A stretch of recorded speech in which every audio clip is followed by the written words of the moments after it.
গরম গরম পরোটার সঙ্গে টক দইয়ের রায়তা ও জমে ক্ষীর, মানে খাবারটা জাস্ট অসাধারণ।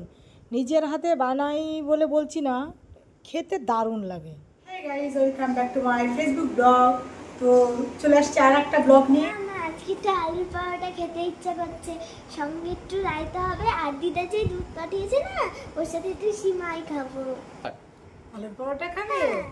আচ্ছা, তো চলো চলো আজকে রাতের বানিয়ে নিই আলুর পরোটা, সঙ্গে টক দই রায়তা।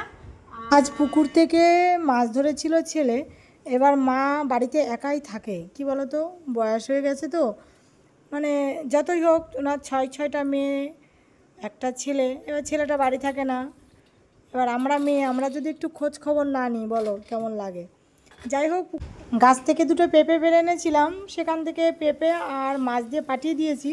আর উনিও কিন্তু ব্যাগ ভর্তি করে, বাড়িতে বাতাবি লেবু আছে, বাতাবি লেবু, দুধ, মানে খালি খালি হাতে ফেরোয় না, উনিও কিছু না কিছু দিয়ে দেয়। বাপের বাড়ির জিনিস তো, মা মনে করে নাতিপুতি আছে বাড়ি, পাঠিয়ে দিলে কিছু খেতে পারবে। গাছে কুমড়ো হয় তাও দিয়ে দেয়, মানে যা থাকে মোটামুটি দিয়ে দেয় মা। তো বিকালবেলায় দুধটা দোয়ানোর পরেই দিয়ে দিয়েছে গরম গরম দুধ, আমি জাল দিয়ে রেখেছিলাম। আর ছেলে বললো সিমাই খাবো, তো পরোটার শেষে যদি একটু সিমাই হয় তাহলে তো আরও ভালো লাগবে খেতে। তো বানানো, আমাদের দুধ খাইয়ে যদি থাকতো তবেই ঘষকে দিত, না হলে আমরাই খেতাম। তো কি বলবো, যাই হোক।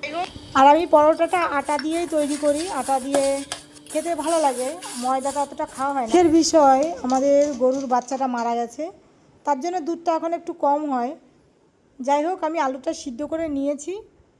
তো আলুটা এত সুন্দর করে মানে সিদ্ধ হয়েছে, কোথাও শক্ত নেই, কম বেশি সব জায়গায় একই রকম হয়েছে। আর আলুর পরোটাতে আলুটা ঠিকঠাক করে সিদ্ধ না হলে পরোটা বেলতে অসুবিধা হয়। আর আমি কাঁচা পেঁয়াজটা দিই না, আমি পেঁয়াজটা একটু ভাজা ভাজা করে দিই।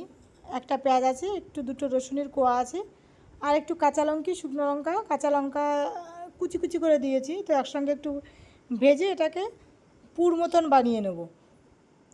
তো এটা হচ্ছে আমার লোহার কড়াই, তোমরা অনেকেই দেখো রান্নাতে। তো এই কড়াইতেই আমি ভাজা টাজা করি, আর ধরে না একটুও। তো আমার পুরটা রেডি হয়ে গেছে। এখন আমি পরোটাগুলো আগে বেলে বেলে থালায় করে রেখে দেবো, তারপরে একবারে ভাজবো। মানে একটা করে বেলতে ভাজতে গেলে আমার একটু অসুবিধা হয়, যেহেতু রুটি না, এটা পরোটা, আলুর পরোটা। তো আমার সব কটা বেলা হয়ে যাওয়ার পরে আমি একটা একটা করে ভেজে নিচ্ছি।